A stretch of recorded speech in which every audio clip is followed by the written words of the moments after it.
పగడాల లక్ష్మి గారు మాట్లాడుతుంటే ఇందాక ఎక్కడ విదేశాలకు వెళ్ళిపోతూ ఉన్నారు మనం మా చదువుకున్న ఇక్కడ బిడ్డలందరూ, ఇక్కడే ఉపాధి అవకాశాలు కావాలి. ఆవిడ ఎంత చక్కగా మాట్లాడారంటే స్కిల్ డెవలప్మెంట్ యూనివర్సిటీ కావాలి. ఒక్క పురుషుడు అడగలేదు ఈరోజు దాకా, కానీ ఒక ఆడబిడ్డ అడిగింది.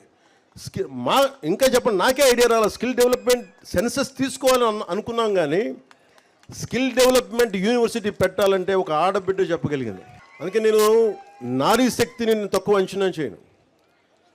నారీ శక్తి లేకపోతే ఈ దేశమే ఆగిపోద్ది, ప్రపంచమే ఆగిపోద్ది. అలాంటి నారీ శక్తికి నేను వందనాలు అర్పిస్తున్నాను. అంటే మీరు ఇచ్చారమ్మ ఈ రోజున, వెంకటలక్ష్మి మనస్ఫూర్తి చెప్తున్నాను, మీరు ఇచ్చారు ఈ రోజున. నేను ఇది గౌరవ ముఖ్యమంత్రి చంద్రబాబు గారి దృష్టికి తీసుకెళ్తాను.